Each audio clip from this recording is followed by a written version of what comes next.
Thank you. So, questions? I see there's two gentlemen with microphones. Why don't you just pick people on either side and we'll piggyback and forth here. Uh-oh, the Chancellor. Good evening, John. My name is Joel Klein, and I appreciate all the free publicity. I couldn't have gotten this in New York. So, ironically, much of what you say is not only intuitively appealing, but historically correct. But like so many ideological speeches, there are facts that are getting in your way, and I'd just like to put a couple of them on the table.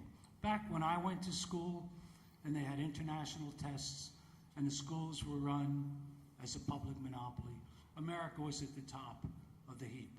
And there's a generation of kids in places like New York City who got a free public education, K through 16, and got an incredible education. People like Norman Podhoretz, who you admire enormously. In fact, if you look at global results and you correlate them today with the outcomes, there's no correlation, zero correlation between those countries that are ripping the leather off the ball in education and those have more or less competitive systems. Korea, Finland, others like that, they're number one in terms of outputs, in terms of outcomes.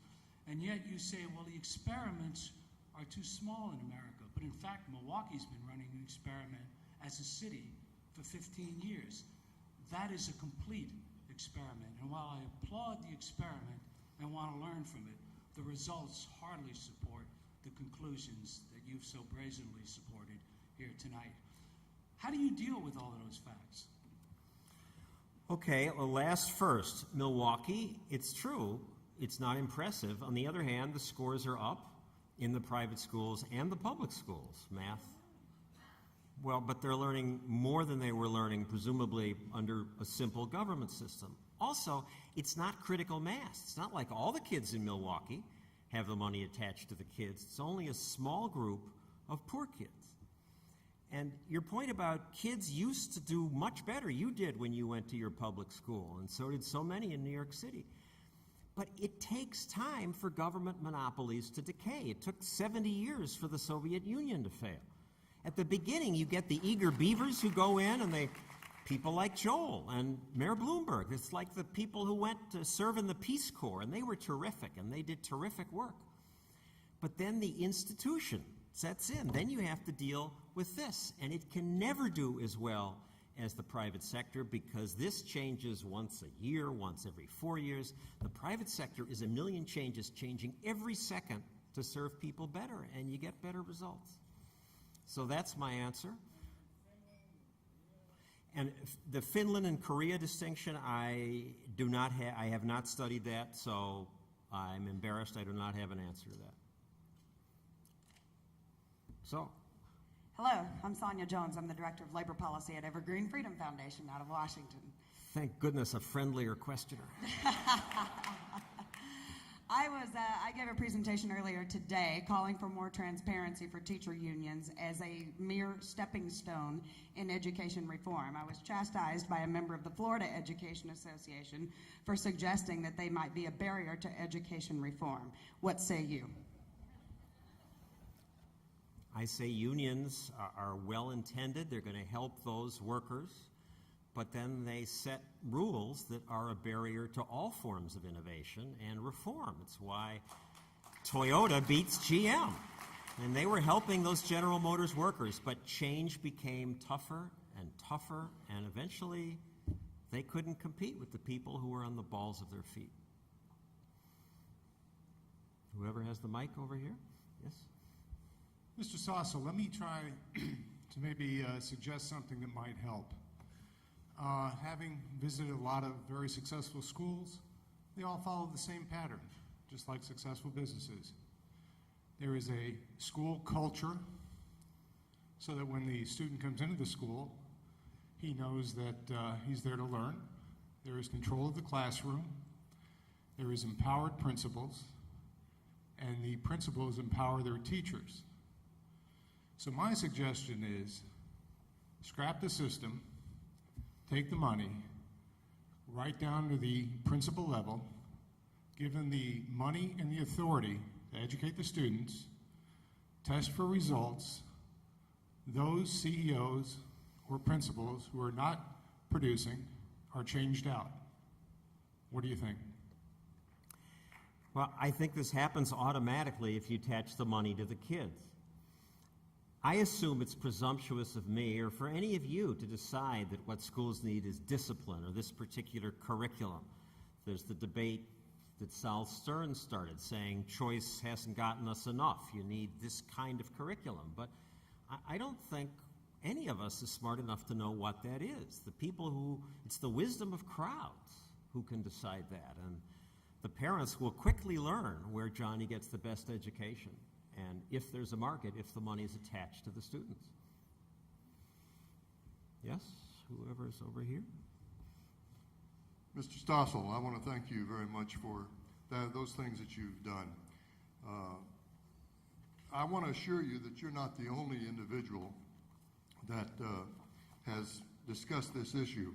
I have a book, Leaving School, Finding Education, in which it states, and I quote, "We believe after very full careers in schools as teachers, administrators, and curriculum leaders that defining any improvement in the school will be both a futile exercise and a self-defeating proposition. The American school cannot be fixed. We believe the United States must seriously explore abandoning the school as the vessel of learning and move to redefine education in terms of other options," written by two educators that have been consultants internationally. Well, I don't know enough about that to add to it, so I'll just let your statement rest. Yes. Mr. Stossel, just to comment, my first 7 years of schooling was in a one-room country schoolhouse, one teacher teaching all 7 grades, and never in the history did that teacher ever turn out a non-reader or someone who could not function. So I think that speaks well. But my question to you is, you've come a long ways from where you were thinking to where you've come to the free market side of thinking. What one or two major things were the catalyst to change your thinking to where you are now today, which, by the way, is the right side of the equation? There's a chapter in Give Me a Break, my first book, called Epiphany, but that's misleading because it was really gradual. As a consumer reporter, I had an unusual ringside seat. I got to watch the regulatory state try to fix things, and it took me 20 years of encouraging different programs and saying, okay, the government can't do it, maybe the trial lawyers can do it. I just watched it fail, and I would do a story on TV repair shops. We'd bring a TV into a bunch of places with a loose tube, and some places would say, it's just got a loose tube, fix it. Other places would lie and say it's going to be $250. And then I'd go back and I'd say, would you ever cheat people? Oh, no, never. Oh, yeah, well, watch this. We'd play the tape. And then it would air, and the politicians would call, what a great piece. We're going to solve this. We're going to create a Department of Consumer Affairs. We're going to license TV repairmen. And I was so happy, wow, these politicians are paying attention to young John Stossel, and they're going to fix the problem.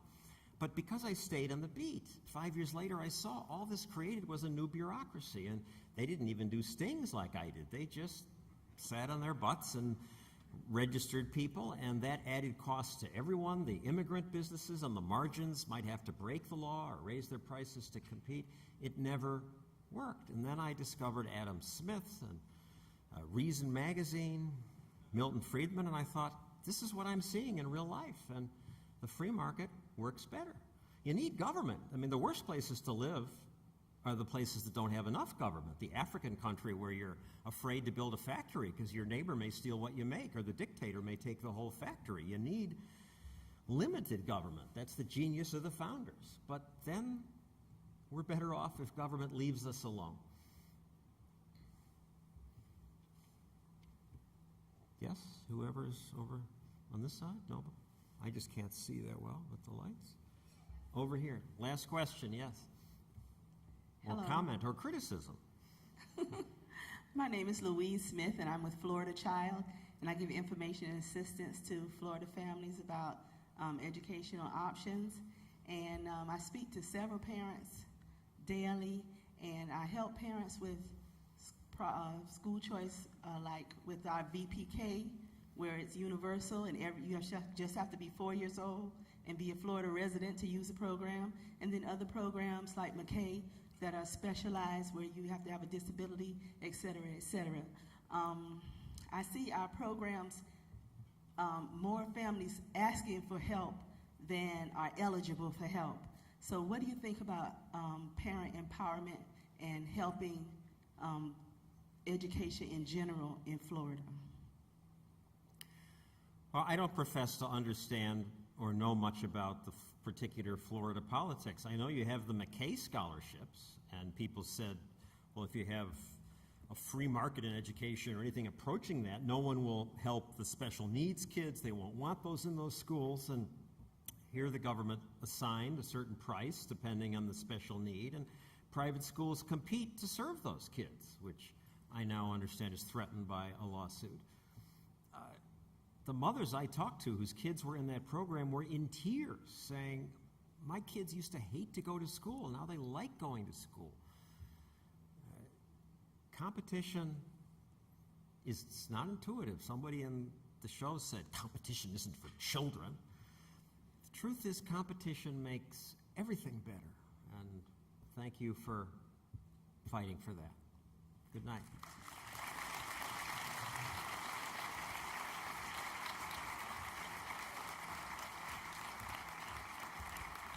Thank you very much. Join me again in thanking Mr. Stossel. Those were some wonderful words. Thank you so much.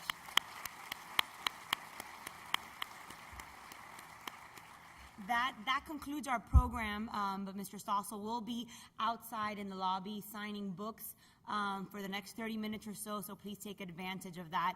Thank you again, and we'll see you all here starting again at breakfast at 8 tomorrow morning.